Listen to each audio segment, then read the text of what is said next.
Hello dear students. So today again we continue mole concept और आज हम लोग बात करेंगे about POAC, principle of atomic conservation. इससे पहले हम लोग जो टाइप 4 या 4 डिफरेंट केसेस की बात कर चुके हैं स्टोइकियोमेट्रिक कैलकुलेशन में, लिमिटिंग रिएजेंट, एक्सेस रिएजेंट, और लास्ट लेक्चर में बात करी थी अबाउट सीक्वेंशियल या कॉन्जिक्यूटिव रिएक्शंस। हम आज बात करेंगे पीओएसी की। अब देखो क्या चीज़ है, क्या इंपॉर्टेंस है, उसकी बात समझेंगे और फिर से अप्लाई करना सीखेंगे। देखिए, this is known as what? Principle of atomic conservation। काफी कुछ चीजें तो आपको नाम से ही क्लियर हो गई बेटा कि कहीं ना कहीं हम एटॉमिक कंजर्वेशन की बात कर रहे हैं। तो पहली बात देखो, ये एक तरह एप्लीकेशन है। बेसिकली पीओएसी एक मेथड है जो कि एप्लीकेशन की फॉर्म में यूज किया जाता है। तो व्हाट इट इज, क्या है ये? पहली बात देखिए, हम पीओएसी का जो मेन एप्लीकेशन है आप वो क्या कह सकते हैं? इट इज व्हाट की it is used where reaction is complex to balance or sometime impossible to balance। क्या लिखा मैंने बेटा कि बेसिकली ये मेथड हम कहाँ यूज करते हैं कि जहां पर ऐसी कुछ रिएक्शंस हैं जिन्हें बैलेंस कर पाना इजी नहीं है, काफी कॉम्प्लेक्स होता है, या ऐसी कुछ रिएक्शन जो प्रैक्टिकली बैलेंस नहीं हो सकती, वहां हम लोग ये मेथड यूज करते हैं। अभी तक हमने जितना भी पढ़ा पीछे स्टोइकियोमेट्रिक कैलकुलेशन में, हमारा पहला पॉइंट ये था कि we have to balance the reaction, yes और नो। तो कई बार रिएक्शन ऐसी होती है, आगे हम चैप्टर्स पढ़ेंगे, रिडॉक्स रिएक्शन वगैरह, कुछ रिएक्शन ऐसी भी है जो हम इजीली बैलेंस नहीं कर सकते, तो वहां पे हम लोग ये मेथड लगाते हैं। ठीक है। दूसरी बात की it is also a form of conservation of mass,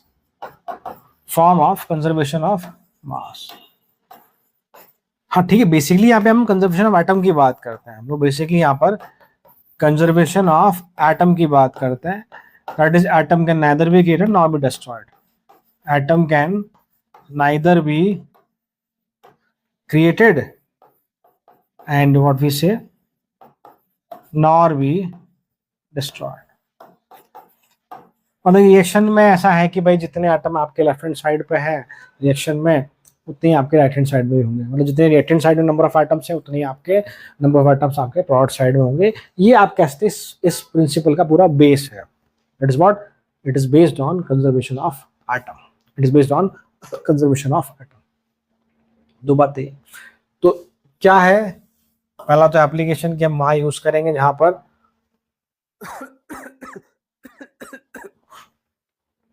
पर सॉरी बैलेंस करना इजी नहीं हो या पॉसिबल नहीं हो, कंजर्वेशन ऑफ एटम पे बेस्ड है। और तीसरी बात की जो POAC is applied on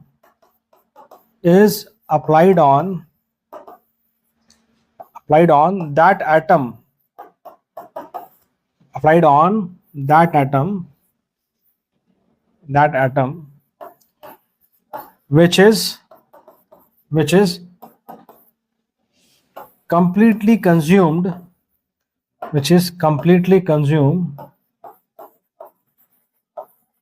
during the course of reaction। मतलब कि पीओएसी हम उसी एटम पे लगाएंगे जो रिएक्शन के साथ साथ कंप्लीटली कंज्यूम हो जाए। और इसका हिंट हमें रिएक्शन में कई बार डायरेक्टली और कई बार इनडायरेक्टली दिया जाता है कि कौन सा एटम कंप्लीटली कंज्यूम हो रहा है, कौन सा कंप्लीटली कंज्यूम नहीं हो रहा। ये आपको क्वेश्चन हिंट दे देगा। तो 3 पॉइंट्स हैं। अब हम सीखते हैं हाउ टू अप्लाई पीओएसी, फिर हम क्वेश्चन वाले पार्ट पे आते हैं। ठीक है भाई। तो देखो, so now we talk about how to apply POAC method. तो मैं इसके लिए बेसिक रिएक्शन लिखता हूं। जैसे मान लो हम कहें H2S plus HNO3 gives NO plus sulfur plus H2। अब हो सकता है रिएक्शन बैलेंस हो सकता है रिएक्शन बैलेंस ना हो। मैं तो मान के चल रहा हूँ it is unbalanced chemical equation. Unbalance equation है ये, मतलब कि इसको बैलेंस करने की आवश्यकता नहीं है। ये सुनो, हम चेक करना चाहते हैं, हम चेक करें, देखो बेटा, दो हाइड्रोजन यहाँ पर है, यहाँ पर दो हाइड्रोजन है, और यहाँ पे हाइड्रोजन एक्स्ट्रा है, वहाँ पर हाइड्रोजन है ही नहीं, तो obviously it is unbalanced reaction. Left hand side पर आपके पास 3 हाइड्रोजन है, राइट साइड में आपके पास 2 ही हाइड्रोजन है, इट इज अनबैलेंस्ड रिएक्शन। सो अब पीओसी हम कैसे लगाएंगे, हम अलग अलग आइटम्स पे लगाते हैं। देखो, तो जैसे मान लो मैं पीओसी लगाता हूँ अलग अलग आइटम्स पे, तो बेसिकली हमारे पास नंबर ऑफ आइटम कौन कौन से है, items we have is what, आप देखेंगे हाइड्रोजन आइटम है, सल्फर है, नाइट्रोजन है एंड ऑक्सीजन है। आई थिंक 4 ही है बस, हाइड्रोजन, सल्फर, नाइट्रोजन, ऑक्सीजन। ठीक है, तो हम लोग पहले अप्लाई करते हैं, applying POAC on H atom. तो हमने क्या कहा था भाई, सिंपली क्या बोला हमने कि नंबर ऑफ आइटम्स क्या है, लेफ्ट हैंड साइड में जितने होंगे उतने ही प्रोडक्ट साइड में होंगे, यही आपका। और हम कैसे निकालते हैं नंबर ऑफ आइटम्स बेटा, सिंपली पहले आप मोल्स निकालते हैं, मोल्स को आप एवोगैड्रो नंबर से मल्टीप्लाई करते हैं, फिर बाद में हम उसको एटॉमिसिटी से मल्टीप्लाई करते हैं। ये होता रूल, याद करो, पीछे स्टार्टिंग के सेकंड थर्ड लेक्चर में हमने बात करी थी how to calculate number of particles. पहले आप मोल निकालते हैं, मोल को एवोगैड्रो नंबर से मल्टीप्लाई करते हैं, फिर जो भी एटॉमिसिटी है उससे मल्टीप्लाई करते हैं। हर जगह एवोगैड्रो नंबर कॉमन है, तुम यहाँ एवोगैड्रो नंबर वाले पार्ट को स्किप कर देंगे क्योंकि हर जगह उसको मल्टीप्लाई करना है, तो तुम कॉमन लेकर हटा देंगे। तो इसलिए हम कैसे करेंगे, देखिए समझिए, आप समझिएगा। पहले H2S की बात करते हैं। मुझे दिख रहा है कि मोल ऑफ H2S इनटू कितने H एटम है, 2। सही है, मोल निकाला, उसको एटॉमिसिटी से मल्टीप्लाई कर दिया, क्योंकि हम H पे लगा रहे हैं, हम Na से मल्टीप्लाई नहीं कर रहे हैं, क्योंकि Na से मल्टीप्लाई इधर भी करूंगा, रॉड साइड भी करूंगा, वो तो कैंसिल हो जाएगा। ठीक है, प्लस HNO3 में भी है, तो सिंपली मोल ऑफ HNO3 और एटॉमिसिटी कितनी बेटा हमारे पास, 1 है, एक ही H एटम है, इक्वल टू जितने लेफ्ट हैंड साइड में एटम है उतने ही आपके राइट हैंड साइड में होंगे। NO सल्फर में नहीं है, सिर्फ H2O में है, तो mole of H2O into atomicity कितनी आपकी, 2। ऐसे लगाते हैं हम क्या, प्रिंसिपल ऑफ एटॉमिसिटी। ये हमने H एटम पे लगाया, तो यहाँ से मोल गिवन होते हैं, मोल से हम मास भी निकाल सकते हैं, और गैसेस फॉर्म में तो वॉल्यूम भी निकाल सकते हैं। रिएक्शन को बिना बैलेंस किए हम क्वेश्चन की फॉर्म में देखेंगे अभी। तो आगे चले हम लोग, देखो, applying POAC on sulphur atom की बात करते हैं। ठीक है भाई, तो रिएक्शन में देखेंगे सल्फर से H2S में है, तो mole of H2S into sulphur, atomicity 1 है, 1। ये लेफ्ट हैंड साइड की बात होगी, राइट हैंड साइड की, रॉड साइड की बात करें, सल्फर आपके पास एक जगह है, simply mole of sulphur, atomicity 1, खत्म। NOH2 में सल्फर नहीं है। इसी प्रकार से हम लगाना चाहें, सल्फर के बाद हम लगाएं नाइट्रोजन पे, तो देखिए नाइट्रोजन HNO3 में है, तो mole of HNO3 into atomicity nitrogen की 1 है। जानते हैं ना एटॉमिसिटी क्या होती है, नंबर ऑफ आइटम्स। देखो एक ही नाइट्रोजन है, हमने H2S की बात की थी, मतलब H के लिए बात की थी, 2 से मल्टीप्लाई किया था हमने। ठीक है, चलो इस राइट हैंड साइड में देखेंगे आप लोग, हम बात करें नाइट्रोजन की, तो वहां पे एक जगह नाइट्रोजन है, तो mole of NO into atomicity 1। Clear. Last one अगर हम अप्लाई करना चाहें फॉर ऑक्सीजन एटम, देखिए बेटा ऑक्सीजन लेफ्ट हैंड साइड में HNO3 में है, तो mole of HNO3 into oxygen की एटॉमिसिटी कितनी, 3 है, एक तरफ ही है, इक्वल टू ऑक्सीजन NO में भी है, H2O में भी है, तो क्या करेंगे, mole of NO into atomicity कितनी है, 1, प्लस H2O में फिर से mole of H2O into atomicity कितनी है, 1। ऐसे हम लगाते हैं POAC डिफरेंट आइटम्स पे। ये मैंने बात लिखी है। अब मैं आपको क्वेश्चन की फॉर्म में इस चीज को समझाने की कोशिश करता हूँ ताकि आपको चीजें क्लियर होंगी। ठीक है, तो थोड़ा सा उतारिए फिर बात करते, देखो है ना। ठीक है, चलो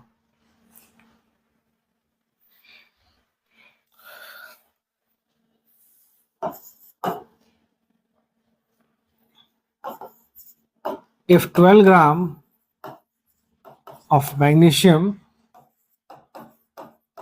is burned in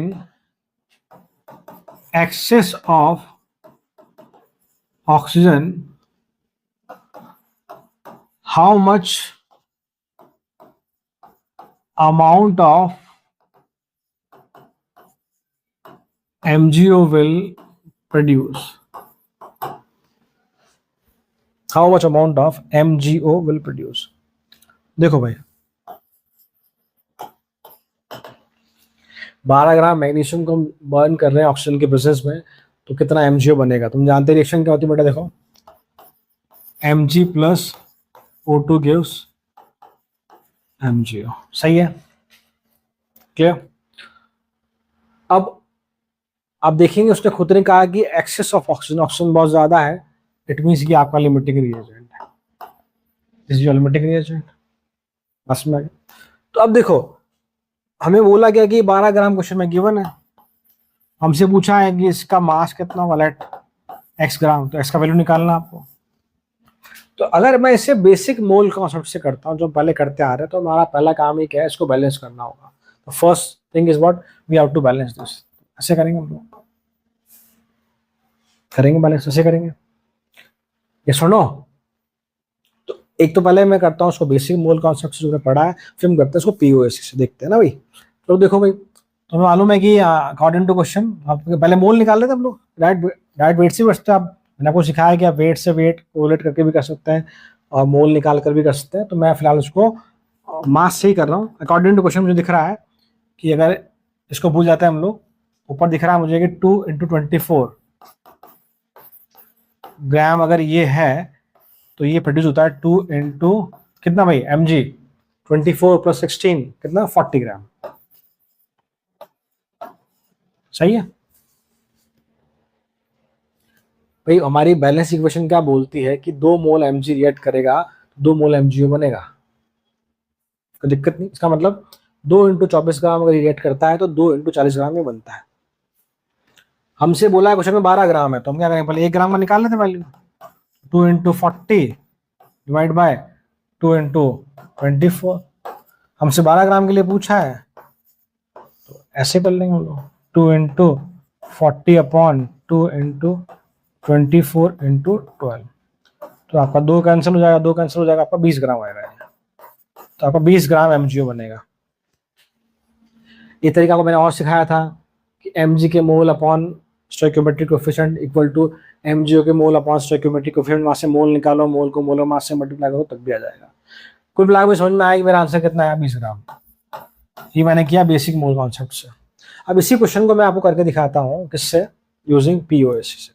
ठीक है, वहां हमें रिएक्शन को बैलेंस करने की जरूरत नहीं है। यहाँ ऑब्वियसली आपकी जो रिएक्शन थी क्या थी, it is a balance chemical equation. ठीक है, आया ना बेटा? चलो, तो इसको हम बात करते हैं, हम पीओएसी से करने की कोशिश करते हैं। देखो भैया ना,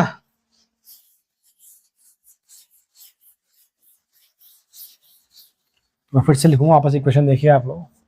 तो मैं लिखा हूँ बेटा बिल्कुल simple, Mg + O2 gives MgO and obviously it is a unbalanced chemical equation.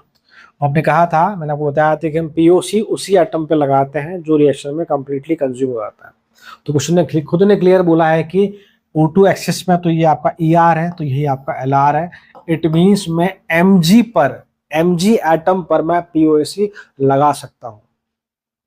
मैंने पॉइंट लिखवाया था कि पीओसी उसी एटम पर लगाया जाता है जो रिएक्शन के साथ कंप्लीटली कंज्यूम हो जाता है, और उसका हिंट आपको क्वेश्चन में डायरेक्टली या इनडायरेक्टली गिवन होता है। यहाँ आपको इनडायरेक्टली बोला गया था कि O2 एक्सेस में, इट मींस MgLR है, वो कंप्लीटली कंज्यूम हो जाएगा। ये सुनो, तो सुनाओ, on applying POAC on Mg atom, तुम क्या करेंगे भाई? क्या तरीका था, mole of Mg into stoichiometry 1 equal to, क्या करोगे, mole of MgO into stoichiometry कितना है, 1। स्टोइकियोमेट्री सॉरी एटॉमिसिटी, यहाँ भी एटॉमिसिटी, Mg एक एटम, MgO में एक Mg। क्लियर? अब देखो भाई क्या करना है, मोल ऑफ Mg निकालना। आप कितना मास दिया है, 12 ग्राम दिया, 12/24 equal to, this is what the mole of MgO। बोलो हाँ या ना? इट मीन्स कि MgO कितना मोल बेटा? It is half mole. हम जानते हैं मोल से मास कैसे निकालेंगे? So mass of MgO is what? So mass of MgO produce is what? Mole into molar mass. Mole is what? Half mole. MgO molar mass कितना होता है? 16 और 24 आपका 40। It is what? Again 20 gram. तो क्या answer same आया? फटाफट से कर लिया हमने। यस और नो? तो कई बार क्या होता है, ऐसे क्वेश्चन होते हैं जब हम बैलेंस नहीं कर पाते हैं या हमें रिएक्शन नहीं पता होती, तो हम वहाँ क्या करते हैं, डायरेक्टली हम POC लगाते हैं। यस और नो? सो उतारो, हमें क्वेश्चन देखते हैं बेटा ना, प्लीज देखिए बेटा question. So question is what? 276 gram of K2CO3 is treated with series of reagents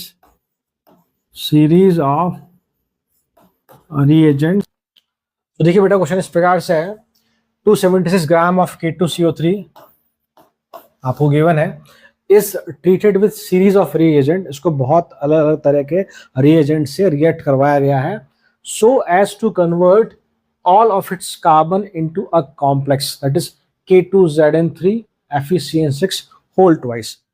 अगर आप क्लास 11th में है तो कहीं भी आपको ये बॉक्स दिख जाए इस तरह का, इसे हम लोग बोलते हैं कॉम्प्लेक्स कंपाउंड। इतना ध्यान रखिएगा। बाकी इसका नाम अगर जानना चाहें तो पोटेशियम जिंक हेक्सासाइनोफेरेट ब्रैकेट में 2, मतलब इसका जो नाम है वो ये है बेटा, पोटेशियम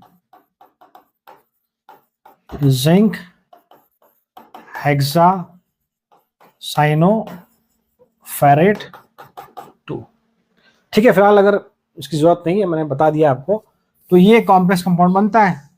तो क्वेश्चन में क्या बोला गया है कि K2CO3 इतना है और उसको अलग अलग रिएजेंट से रिएक्ट करवाया गया, तो फाइनली K2Zn3 और ये जो कंपाउंड ये बना है, सारे कार्बन आपके इसमें कन्वर्ट हो गए और आपसे जो कंपाउंड बना है, जो प्रोडक्ट बना है, उसका वेट पूछा गया। अब अगर मैं नॉर्मली सोचूं, अगर मुझे POC के बारे में नहीं पता है तो मुझे देख के लगेगा ये क्या हो रहा है भाई, एकदम से कंपाउंड आ गया, कुछ रिएक्शन दी नहीं है ना, मुझे रिएक्शन पता है। तो ऐसे केसेस में, ऐसे कॉम्प्लेक्स क्वेश्चंस में POC एक बहुत इंपॉर्टेंट टूल की तरह काम में लिया जाता है, जहां से हम क्वेश्चन बहुत इजीली सॉल्व कर सकते हैं। ठीक है, देखिए, तो हमें सिर्फ इतना पता होना चाहिए बेटा, कुछ नहीं। हमें मालूम है कि शुरू में रिएक्टेंट क्या आपका, दैट इज K2CO3। बैलेंस कुछ करना नहीं है, वो किसमें कन्वर्ट हो रहा है, वो कन्वर्ट हो रहा है आपका इस कॉम्प्लेक्स कंपाउंड। ठीक है, बस खत्म बात। ये मुझे कितना गिवन है भाई, 276 ग्राम है, मुझे ये x ग्राम मान लेते हैं, तो इसका वेट मुझे निकालना है। Very simple. उसने बोला है कि कार्बन के सारे एटम आपके कन्वर्ट हो गए उसमें, इट मीन्स मैं कार्बन एटम पर मैं POC अप्लाई कर सकता हूँ, because carbon is what, completely converted और completely consumed. So simply on applying POC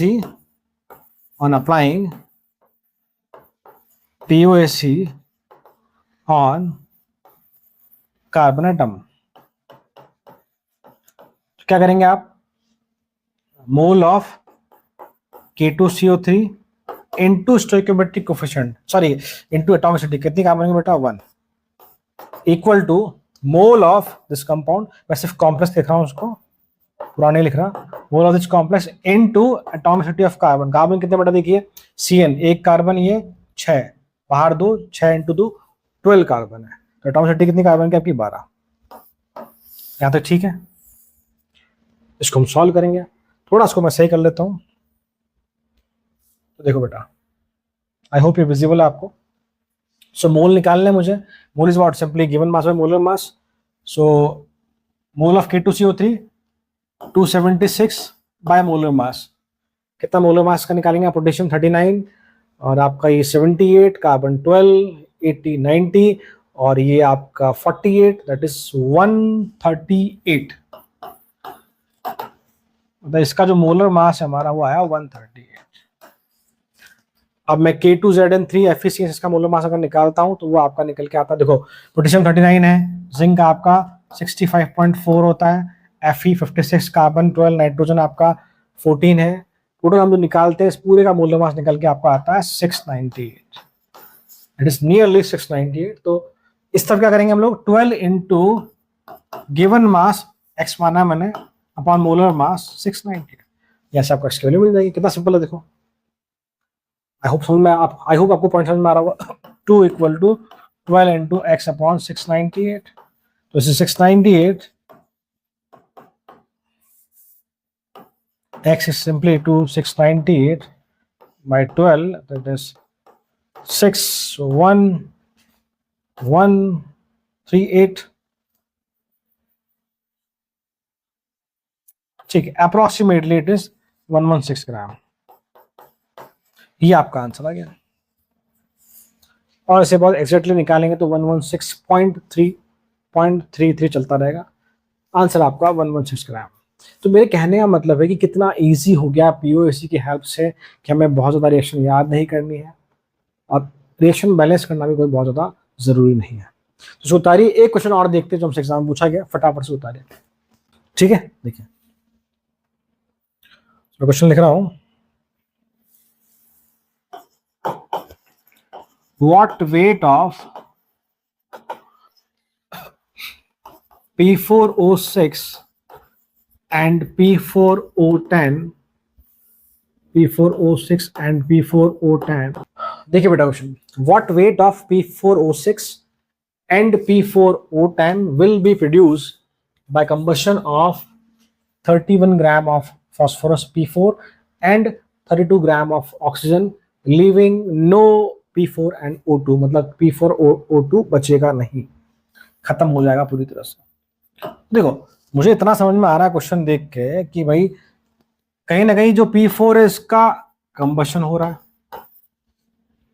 उसकी वजह से P4O6 बन रहा है और साथ में P4O10 बन रहा है। ये सुनो, हमसे कितना P4O6 बनेगा कितना P4O10 बनेगा ये पूछा आपसे। एक तो बेसिक तरीका है कि आप इसका वेट दिया, यहाँ से लिमिटिंग रिएजेंट निकालो और उससे आप इन दोनों का वेट निकाल लो बाय बैलेंसिंग द रिएक्शन। एक तरीका तो वो जो हम बेसिकली करते हैं। एक हम लोग उसको पीओएससी से कर सकते हैं, तो मैं इसको आपको पीओएससी से करके दिखाता हूँ, वो चीज ध्यान रखिएगा।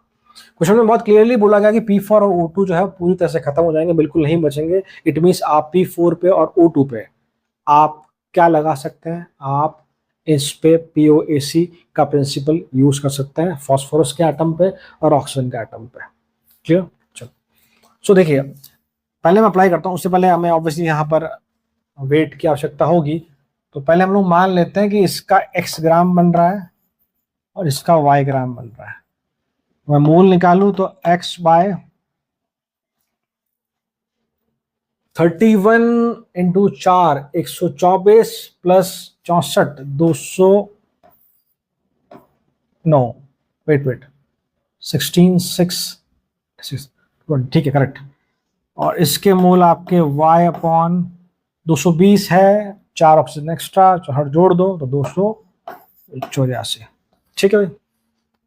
So now on applying POSC on phosphorus atom, मैं इस पे लगा रहा हूं। तो भाई देखो कैसे लगाएंगे हम लोग, सिंपल सी बात है। लेफ्ट साइड में moles of P4 into atomicity कितना है, 4 एटम है, equal two moles of P4O6 into moles of P4O6 into atomicity कितनी, फास्फोरस 4 यहाँ पर भी, प्लस फास्फोरस आपका इसमें भी प्रेजेंट है। So moles of P4O10 into atomicity कितनी है, 4। ठीक है भाई। तो कैसे करेंगे, 4 इंटू मोल्स ऑफ P4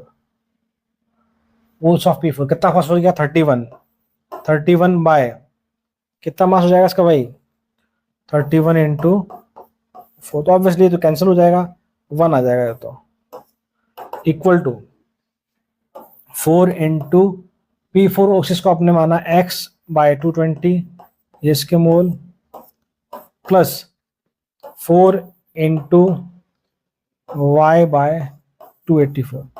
तो आप देख पा रहे हैं कि आपको यहाँ पर x और y दो डिफरेंट वेरिएबल्स मिले हैं। ये तो कट के 1 हो जाएगा, आपका सॉल्व हो जाएगा। तो ऐसी इक्वेशन मिली जब मैंने फास्फोरस एटम पे पीओसी लगाया।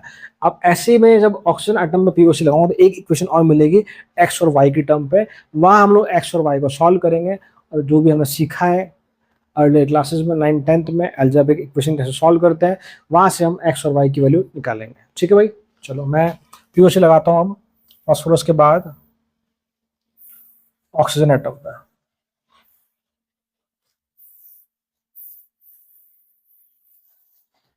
तो हमेशा की तरह बेटा ये अटक गया है।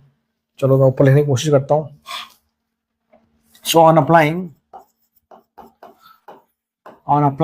POAC ऑन ऑक्सीजन एटम, इसको आप फर्स्ट इक्वेशन बोल देना।